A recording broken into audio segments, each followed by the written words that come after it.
This will be a general discussion. I hope you all have some insights to give us. It could be just a historical example or a general thought or a suggestion for future research. Before we begin, Daniela has an announcement. Not an announcement, just a suggestion. Suggestion. Yes, if anyone of you is looking for postdoc for next year or has friends who may be looking for postdoc, March 22nd is the deadline for application to the Center for the Study of Conversion and Interfaith Relations at Ben-Gurion University. Some of you may have heard, Omer is one of our graduates. It's a one-year postdoc, and the name, we don't deal with religious conversion anymore. It's an historical name. We have a different, exactly. So we have a changing theme for each year, and this coming year, it's always a broad theme. It's a very broad theme. It's interfaith debates, or actually, I forget now the exact wording, but it's מחלוקות פנים דתיות. פילוגים פנים דתיים, so it's internal disputes and conflicts within religions and all world religions included. I'll send the call to all of you, and you're very welcome to apply if relevant, or to send to your friends. And it's as you'll see, it's we don't have a very generous scholarship, but we have a very nice group of fellows, 2, 3 postdocs, maybe 2 PhDs, and members of the faculty of the humanities and social sciences who convene each week and for a seminar or reading group, and I recommend. Thanks, Tzum.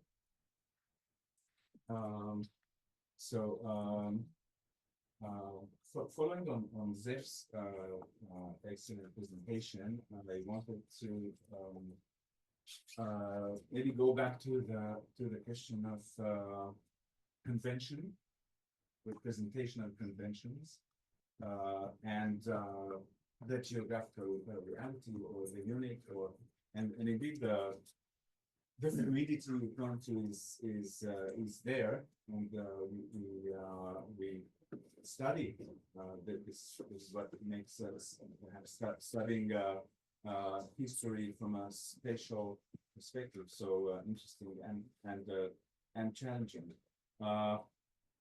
When I mentioned the Mercator's projection the other day, I was also trying to allude to the fact that, at least in my mind, there's no inherent message that a particular cartographic convention or a representational convention might have. So an arrow on a map, or a particular projection, or blank space, or a toponym. Of course, they could be contentious. They could be there's probably an agenda behind them, but it's not fixed. The Mercator's projection could also, in certain circumstances, promote equality, free navigation for all, and etc. Okay. So I identified with the general message we were trying to convey. Another term that I was thinking of is territoriality. It's actually on the headline of this day, but territoriality is useful in my mind as a term joining both the territory and the human forms of representation and governance that are imposed on it. So we have the kitchen, and we have get out of the kitchen. The second being territoriality, the first being the territory. So this is also, I read this in David Zacks' book from the 80s, I think, Human Territoriality. I thought it was very helpful in various ways. And throughout the week, I think we've been coping with these questions. I've learned a lot, and I will look forward to hear what others have to say. I know that there's also a general wish, perhaps, to discuss what happened in Vincent Lemier's talk, and I'm happy to talk about it now or later on, whatever you need.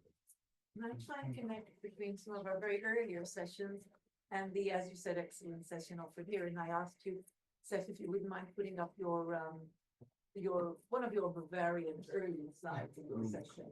So when we early on, maybe it was in Jessica's session, we talked about the map as a devotional image, right?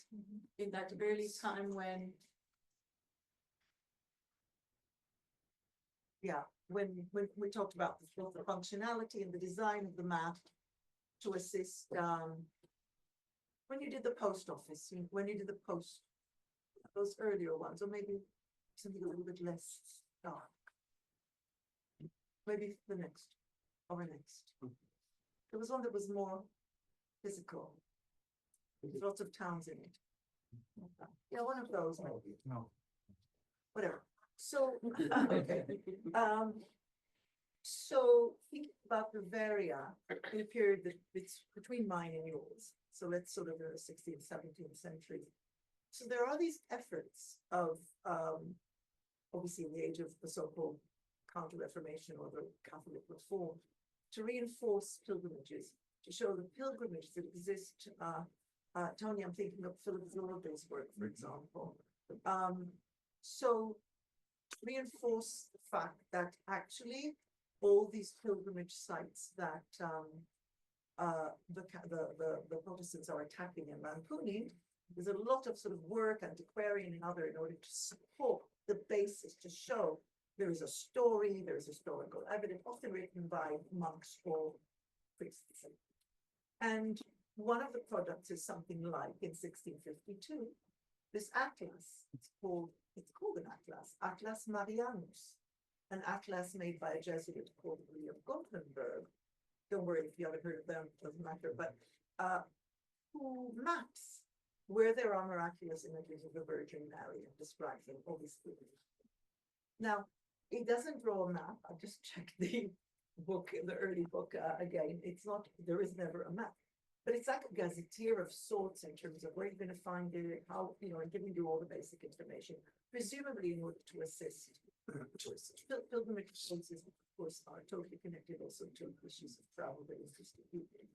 So I suppose I'm asking all the people in between, from the purely or almost seemingly devotional images, like some of the very early maps, to something like stuff that you were dealing with, which is about mapping a country that's in a way on the way to becoming a unified Germany and all this sort of thing. So is there any way, in all the sophisticated ways that you and others have dealt with cartographic heritage, what do we do with the religious heritage? I mean, does it get retained in certain places? Oh, there's actually a sanctuary there, or does it fall on the wayside because it's still Catholic territories after all until today? So I suppose I'm asking, how does the religious heritage of all these, well, a lot of these places, and I just talk about Europe because that's what I know about, this is presumably true everywhere, every part of the world, in the face of modernization in various forms of trying to capture travel, movement, and economy, all the things that you pointed out. What happens to that heritage? Does it get erased? Does it get captured in certain types? Well, quite frankly, it's captured in place names. So a lot of places have some business on that, right? Or are there some ways that I simply haven't thought of in which this type of lore is is captured by proxy, by other forms of visual representation of the modern world. Now, it might not be a question, but I don't know what it is, but I just wondered about that because for so long it was so utterly hegemonic and important. And then clearly there are different types of considerations that dictate cartographic representation, and so is somewhere in the middle, or of this period between me and you sort of thing. And I was just wondering whether you can, with your flair both for sort of containing a whole lot of forms of mapping and trying to interpret them in a fluid way, particularly with your emphasis fluidity, because maybe changes but isn't totally lost, whether we can think about religious heritage rule as either still surfacing and being contained or not in the sort of these new forms of representation that we've been talking about. I mean, it's really a question not just to you, I mean, because other people have spoken about what's modern. Yeah.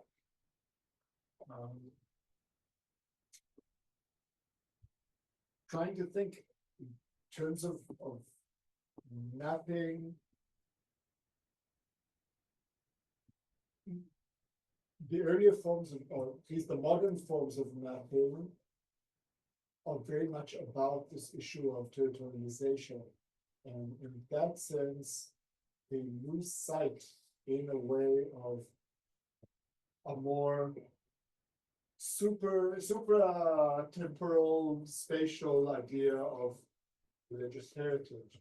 So when you look at these maps that I'm looking at, you'll find religious heritage in toponyms, you'll find them in locations of monasteries. There are important features there, but they're very much territorialized. You'll find them in world maps defining where religions are, but again, territorializing. It's no longer this, it's no longer something that's very spiritual. You'll find other things that might be more mobile, but actually that I see it less mobile in the way that it's depicted cartographically, but photography isn't the only way of creating places and maintaining religious heritage. Even in the atlases, in the text, you might find them, not so much in the maps. At least that's where I see it. And just continuation to this. Just to clarify, this is not a question, a Q&A. Right. No, general discussion. Okay, it happened good. I grew up in the Negev, and I was always curious if it's part of the Holy Land or not. And I worked on Yerucham, which was close where I grew up in, and the story about how they named it was this kind of biblical story about Hagar's well, that they kind of tied vaguely to the book of Genesis. But I think it was through a Islamic transmission that they kind of Hebraicized and Zionified in order to say this is Bir Rahma, which is the well of the mercy. Yeah, the well of mercy, which is why it's called Yerucham. So the kind of the toponymy of it is kind of, you can see that connection, but I don't know from what time did they ever try to cartographically represent the land of Israel, and if and when they started representing the Negev as part of it, or not.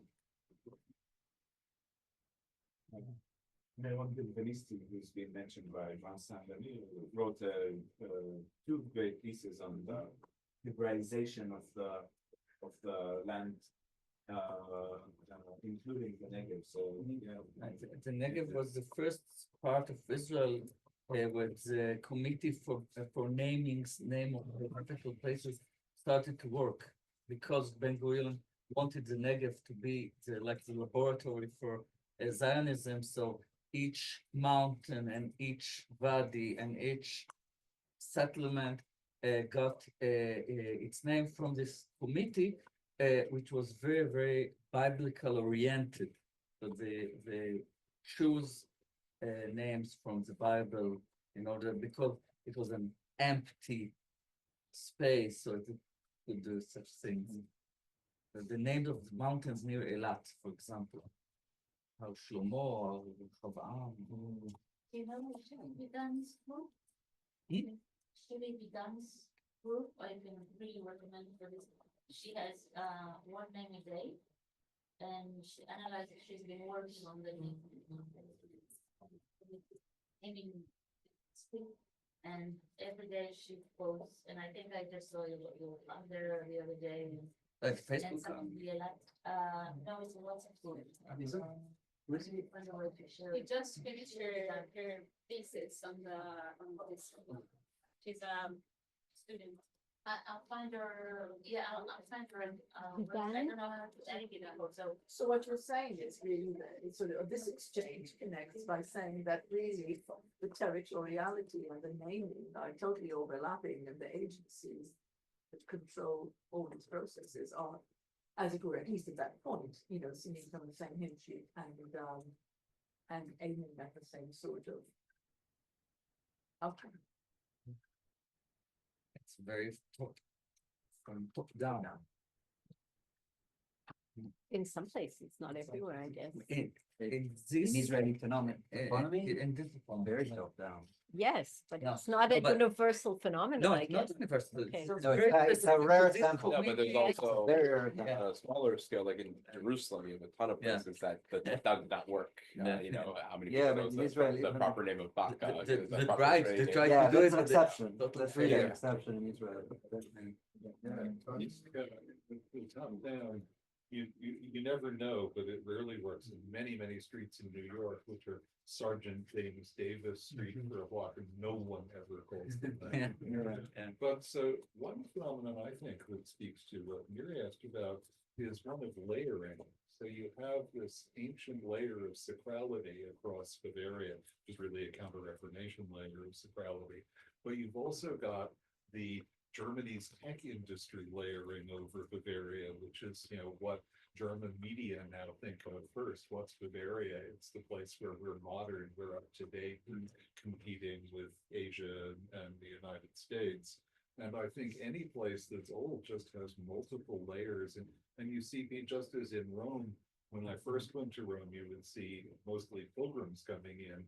And now you see, you know, pilgrims, but you also see drunk people heading for, you know, Rome's vast network of bars that weren't there. And they have, and there's the drinkers, choreography of Rome, which is quite different. So it seems to me you get layer on layer on layer, and in Israel, I'm always struck by how people seem to know many layers. This was a sort of cartographic awareness, which is much less common in the country I come from. Also, in terms of layer and experiences, we saw a lot of models throughout this week, and the one thing that also heard people mentioning is the fact that these models are missing people. And what I'm missing, aside from people on these models, what I'm always missing is the issue of motion. That's part of what interests me. I was once in a conference that had a VR, showed some VR model or equipment. I think it was of Jerusalem before it became more widespread. And you can walk around Jerusalem, seeing Jerusalem in different stages of history. But what I was upset about is that although you had some people, they all seem to move at the same pace. And part of the experience of space, of places, is the fact that every person, every creature, everything has a different pace. That's part of the creation of places. Different paces, different rhythms, slow, fast. And like the multi-layers, there's also a multi-temporality at the same place, lots of rhythms that always have to exist. That's also part of placemaking, this issue of rhythms, of pace, of different motions. Can you do it? No. I know. No. I've always struggled with that, like what to. When you're writing about these things or studying them and you look at enough, you always want to be able to come to some conclusion. right? Something speculative, usually, but informed speculation. And I've never been able to come to really satisfactory understanding of just what it means that that the maps lack people. Right? And in the few instances, at least the maps I deal with, and of course, when you get to modernity, it's really rare. And sometimes there are maps that are made up of nothing but people. Like in the case of Rome, there are maps like the Papal Possessa, which is a very urban ritual and very kind of prescribed spatial rituals for the city of the Pope taking the newly elected Pope taking symbolic possession of the city. By going between the two great papal basilicas of St. John Lateran and St. Peter's. And that's a layer of like ritual, and I don't have any go to time it, but that idea of the city as or a map as hinting at human ritual, right, is arguably one of its reasons for being a lot of the time.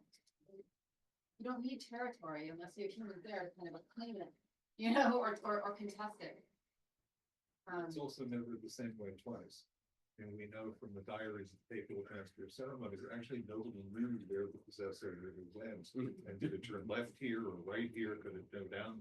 And they come to blows sometimes over this, the Pope is screaming with fury because, they got the possession going the wrong way. So, but that's also important. It is not exact knowledge, and it is totally changeable knowledge. It never works quite the same way. But that contrast between that, what is effectively an urban map of a city made up only by the kind of depiction of what you see is like the parade. And it's also temporal, right? Because it's not a snapshot. It's really meant to show the whole duration. And versus a more conventional map of Rome where it's just empty streets, 2 numbers.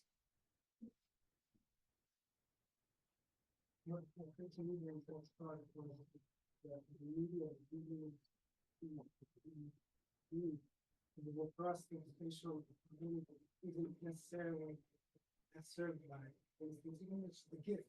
It was a simple form of relaying information. I've been to many conferences where they couldn't show the gift in the middle of the presentation because the computer wasn't working, let alone on the paper. And that as a form of for the knowledge that we want to possess or present is that knowledge.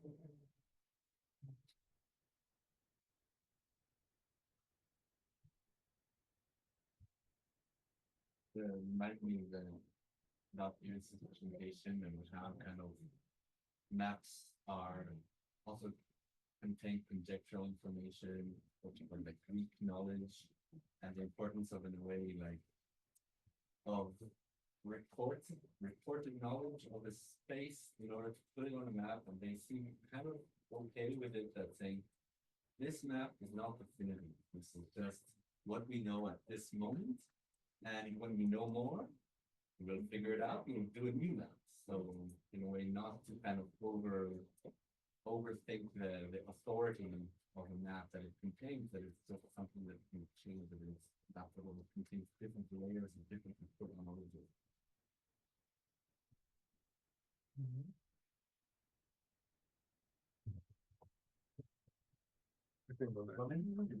Well, actually, I thought it would be like a more general discussion about the school. I wrote a few things. First, I really want to begin with thanks for the organizers and the staff. Was, in my opinion, very well planned and organized. And I think we've been exposed to very diverse and really inspiring projects. And we talked about these projects that sometimes not seems directly connected to what I'm specifically doing, but in fact they are really relevant. And I really think this diversity could be kept for the next times. For me, what was I think most important was the thoughts of how my project is corresponding with other themes brought up by lecturers and participants at the same time, and was really significant. And I'm sure it will be somehow exposed and expressed in my research. Also, I think what really what in my mind is the relevance and what usually being called impact. I think it's best connected to Vincent's session, but not only for him. And yeah, that's about it. I mean, I really feel fortunate to be included in this school. I really think it make my research better, even in ways I can't really think right now, but this is just my general thoughts. That I particularly, something that I didn't come up so much actually in the school, but something that I'm taking away from it is also when I come from a slightly less historical discipline, Jewish thought, but when talking about the historical figures, of trying to really place them in space, place them within their surroundings and how they're even to try to really learning about all the tools and ways of thinking about if I have someone traveling from Italy to Cephet and from Cephet to Italy, and not just the manuscript transmission via philological comparison, but also thinking about really the physical movement of these objects within space. I think it can be very eye-opening. You can define the space. More maybe on the connections to your projects. I mean, you've presented your projects on the first day, maybe to add how it might reflect after 5 days, how it might reflect.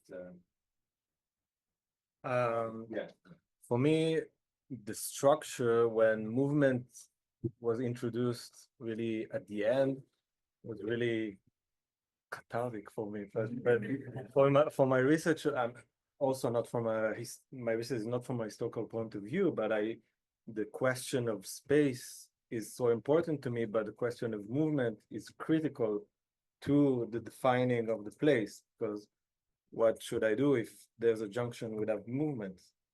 Is it a junction? Is it the same space? So it was, for me, the organization of the thematic session was like everything was built, and I was introduced to this discipline of historical formation that I'm not familiar with. But when the movement came along at the end, it really tied it together. So the concept also of the flow maps, that's really important to me and stuff like that. So for me, it worked really well. And I remember I talked with my wife like after the third day or something like that, and she asked me how it went, and I said, I really think it's academia how God intended it to be. This is how we should do it. Yeah. Okay.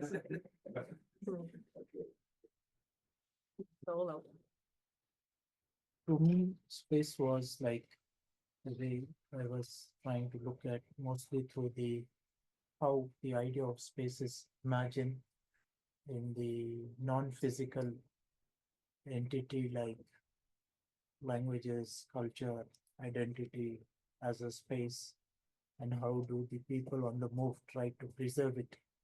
But after attending this summer school, and thanks organizer for providing me with this opportunity to be a part of this wonderful learning experience, then I started thinking about the space and move myself in this whole idea of space from the metaphysical to physical idea of space. And there are examples of within the diaspora studies and wherein we find that I was trying to discuss yesterday how the idea of home is being constructed among the diasporic communities, not just through preserving the languages and etc., but also building a temple, building a mosque, or building, gurudwaras in the American, urban spaces too. So I started thinking, beyond this idea of, metaphysical space to physical space. Thank you for this opportunity.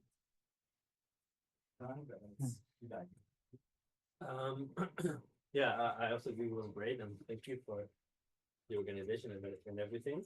I'm I feel like this school was some kind of amalgamation of a lot of different things. But specifically, like the title is historical formations of special knowledge, right? And when we're thinking of knowledge and our work as historians, and yeah, the discipline of history, and I always try to think, knowledge has different levels, and I think a lot of the things we dealt with were in the like higher levels, let's say, of what is special knowledge. So cartographers and I don't know, heads of state. And I feel for me, there's this, of course, people do it, but for me, it's still a challenge of connecting the way people talk and think about space with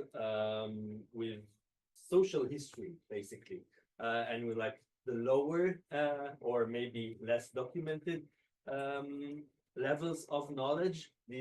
Exactly these types of knowledge that people like I said before about the names of Jerusalem, different places in Jerusalem. So this level of what people actually do, how they actually interact with space, think of space.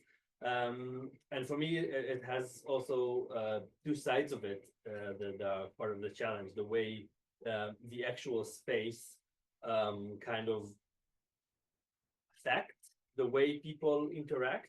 And then there is this these relationships between different actors who try to shape the space and how they're affected and affecting the space. And another level is how you look at special sources and try to extract from them the ways people think, interact. And so not only what does this I don't know, I don't work that much with maps, but with people describing space, for example, or describing where things were. How do you move beyond the level of saying, okay, we can map this, or yeah, like we can think critically of a map or of a description, to like maybe a deeper level of what are the mental overtones of a description, and the emotional and the social relations that are embedded in the description. Yeah, it was long, but this for me is still a challenge. And I have a lot of thoughts from these discussions throughout the school, but it's not. I haven't completely worked this out for me. Yeah, and so first of all, I would like to join in for the thanks and appraisal for the organizer and belong on it because they said it very nicely.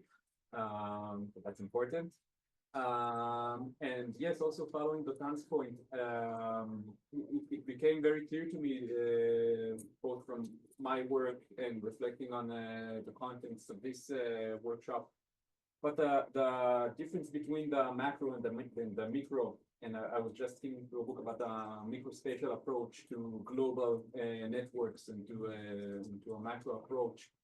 And the representations of space, it becomes clear, are also very different going from macro to micro. And just seeing all these different maps, world maps or large area maps commissioned by kings and done on a scholarly basis, and to the textual representations of a smaller space in Landitz in Fustat, which is also what I am used to from Chinese sailors. For that matter, we didn't use maps despite the map that I showed you, which was not representative.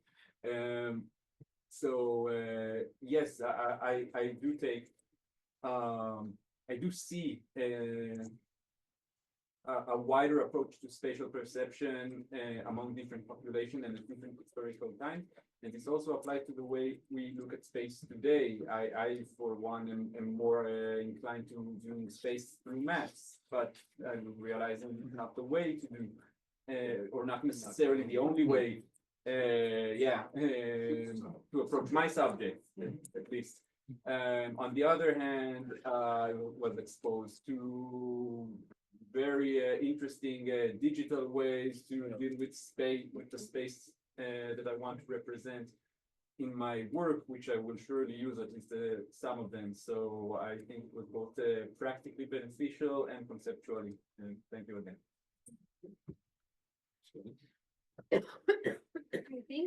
I think what I take the most maybe is the question of what happens to the physical space when we try to represent it, and we talk about it during this week a lot. And I think Omer keeps asking everyone that, is the Kidron the same Kidron? Is Austria the same Austria? Is Babylon the same Babylon? And I think also trying to identify myself the places that Farisol is trying to describe, and Eli helped me identify some names, but I didn't know, and the internet didn't know, and then Eli did. So I know. No. Trapogano, never ever heard of it. I didn't. It's Sri Lanka. Sounds like it. So Needs more checking. So it was helpful, and I think I came here for the.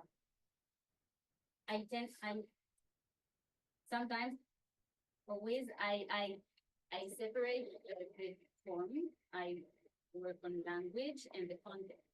So if I work on a play, it doesn't matter. If I work on a geographical text, it doesn't matter. I work on the language, and here I think it became one because the language is a space, and the language is the representation of the space, so it is a space itself. And when Farisol describes spaces in the linguistic way, it's just, yeah, thank you. I got lost. Okay, that's the last one. So, yeah, thank you so much for the opportunity. Before coming here, I was trying to be kind of like a foreigner in a historical seminar as an art historian.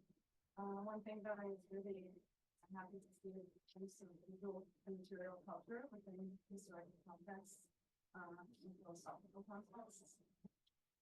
And what I was kind of very much overwhelmed by is kind of the human obsession with space and a human obsession of trying to map where we are and who we are as, throughout mankind. I think the whole range of scholars kind of shows that, but also as scholars, we are also obsessed and kind of reflecting this human obsession. And again, what was really strong for me, maybe it's kind of this time, this past year and a half, that I'm very much aware of what humanity is and what is the humanities. And I think for me on a personal note, it was very, very emotional, I guess, to be in this kind of context where you see humanity at its best, and very much not something that we kind of experience in March of 2025 in Israel. And I think it gave me not only like hunger for searching, for studying, delving into all these concepts that we talked about, but also going out to the campus and thinking of who we are outside in terms of just humanities, because we're talking about special knowledge, but also like part of the title is school humanities.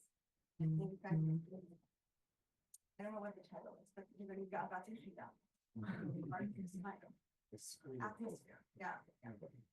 And especially again, in terms of the work of others, might be. The game goes, yes.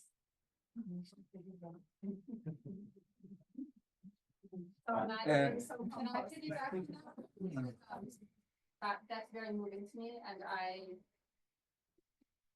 when I was in contact with Sora last fall, and I wasn't sure how things were here, really, they were maybe going in a further direction, maybe not, and I was very far away, you know, and other people, I joked today, like my sister, my older sister, was, don't go.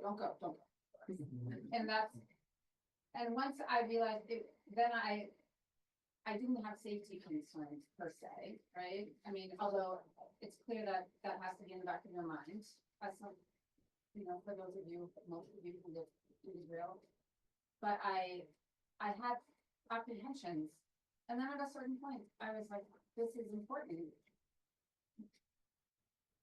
And besides always having wanted to see Israel, having studied Pastor Jerusalem, right? And but it also, I think, is what felt important to me to be part of an international community of scholars and to participate in this. And that, like, in addition to my mind being very full from all, like, everyone's presentations and learning so much, I'd say my heart is really full from having been here. So I'm so glad they came.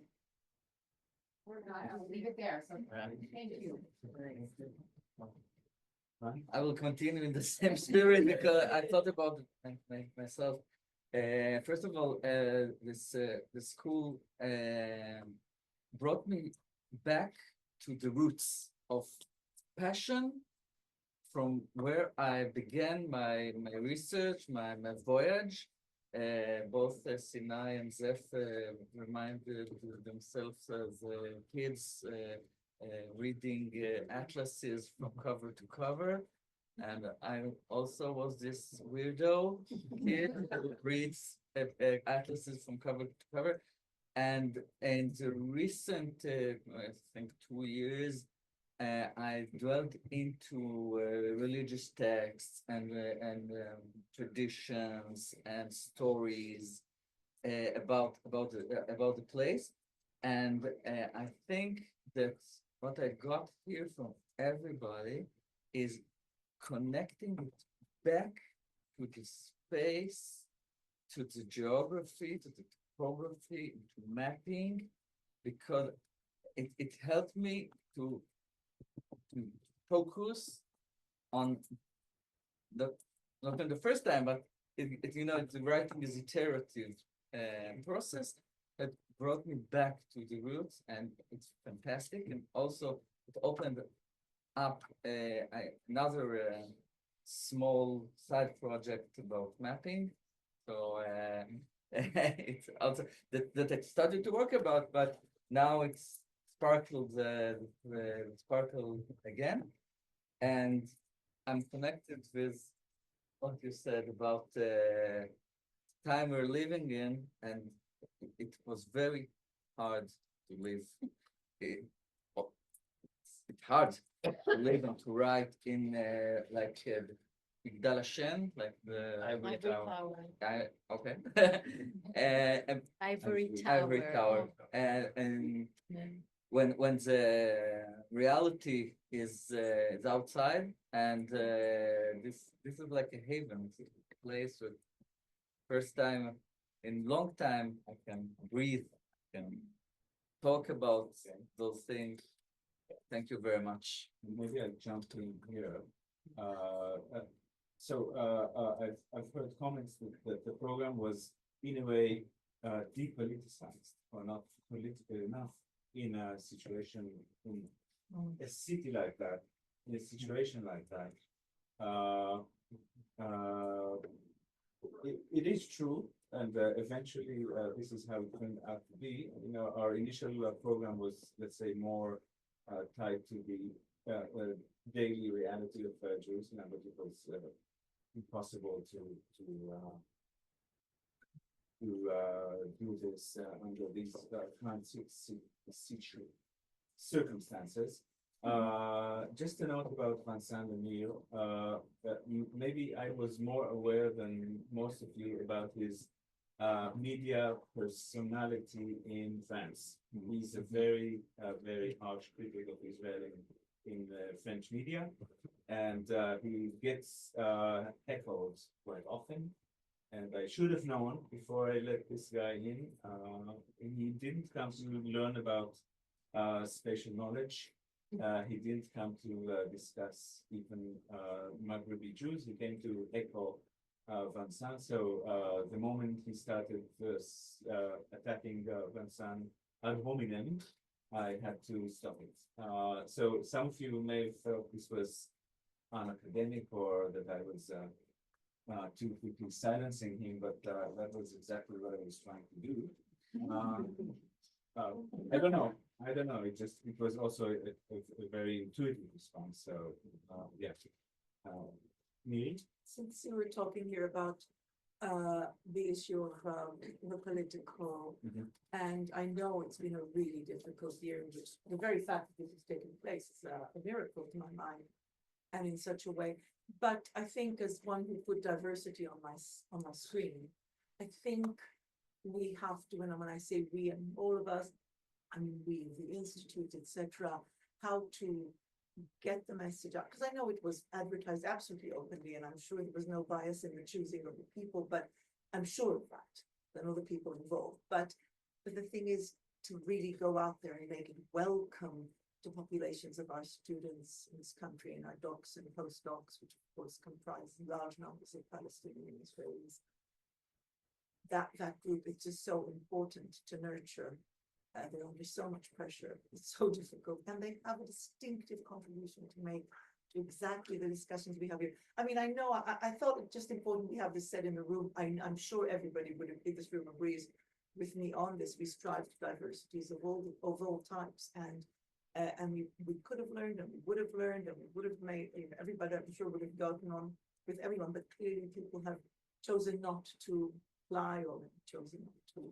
So maybe we just have to, in general, or maybe this can be passed on to INSIC, is that we feel it when people who should be here are not here, if you see what I mean. We feel it. As much as we've enjoyed each other's company, we feel it. I feel it, I'm sure others feel it. So, and particularly when it comes to issues of space and diversity and making communities and all that, I think it would have been even better.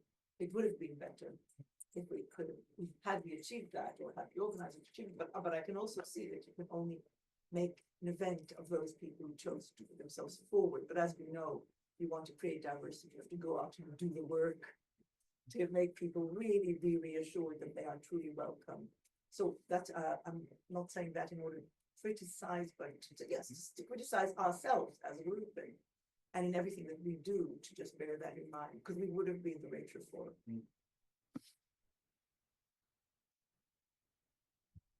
Can I say something? Yeah. I would like to thank you because everything was already said. It was a celebration of knowledge, of creativity, of diversity.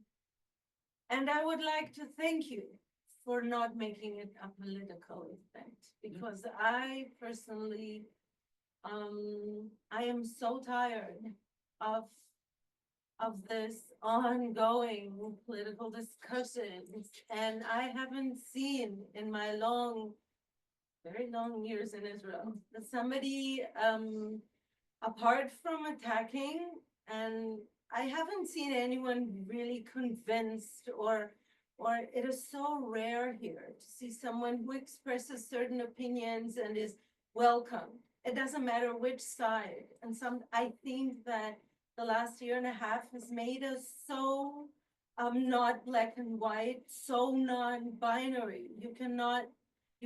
Some people cannot say anymore who they are, what they believe in. Everything became so mixed and this was, someone said a haven, and it was. Like putting everything aside, and there were things that were, you could, I think it was like an amazing buffet. You presented everything and all the choices and all the diverse options. And the wonderful thing is that as individuals, we could all approach, look, listen. We were all exposed to this colorful array of options and pick our own things and go to sleep and think about things, and we will most probably go on processing it for some time and have our own, I don't know, conclusions, assumptions, insights. But I want to thank you for creating this peaceful corner of just inspiring and brainstorming. So thank you so much. The generosity. Yeah. Yeah, so I wanted also to join the thank yous and thank again everyone and thank the instructors, but also thank the participants, all the participants for for your passion, right? Because like it was clear, I don't know, from day one or the morning of day two, that everyone is in, everybody is participating. We don't have to worry about who is going to talk first, awkward silences. Everybody brings their own input and listens to others and thinking about you. You can see people think about their subject, about another person's subject.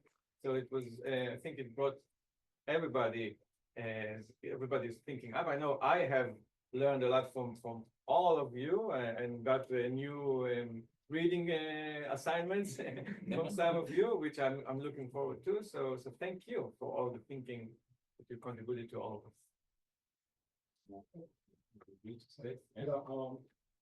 I want to also say something about the politics and something about the participants.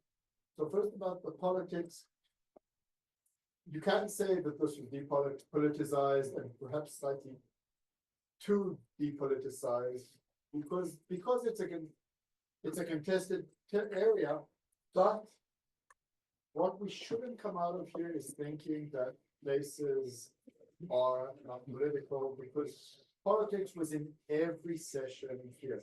And I think that's what I like about dealing with history, is that I also mentioned that I deal with the topics that I deal with in the 19th century because it's things that are in my daily life here in Israel. And we have to remember, and it's really important to remember, that places are always political. Always, always, always, and there's always the politics around it, and something that we should take out of all the conversations here. To our research and also to our lives, to remember that places are never set in stone. They're always a process, they're always political, there's always power, there's always things coming from below and things coming from above, and it's always a contest. So that's something that I really want every one of you to take from here. This thing about places where we live and places that we don't live, places that we do research on and places that we experience. And regarding all of the participants here, what I really enjoyed is seeing how all of you made an effort to go beyond the content of your own research. And it's very difficult. I also mentioned it when we did the groups. It's very difficult lots of times to go beyond. We see it in conferences when things are thematic and then it's a stretch. No one really manages to communicate because each one deals with their own content, whether it's the material content or it's their period of time or their place. And here, saw the conversations, and the conversations were always bridging, always going beyond, talking about the issue of the conference. What is that? How does place take part in your work, in everybody else's work? So it's it's not really the people who are responsible for it aren't us as the organizers, it's you that managed to do it. So thank you. Yeah, thank you. I have to say thank you to them, and I really feel very good in here to participate. And I will also want to add a suggestion or request, to do with temporality. I know, like, I'm very experienced with summer schools and workshops, and I know that there's this feeling now that, wow, there's so much, all these people I met, and there's so much we can do together and all these things, and then like the world is a centrifuge. So like days we're going somewhere else and all about each other. So what I wanted to request in that is that maybe we can use the WhatsApp group or email for those who prefer, you know, in the list to continue the discussions. And I really like, from my end, I'll be, you know, just send me your materials. I'll try them in on tables and on a map, and maybe we'll, and let's not do it like one-on-one, because I think that you can all learn from each other so much, and you know, try to continue this.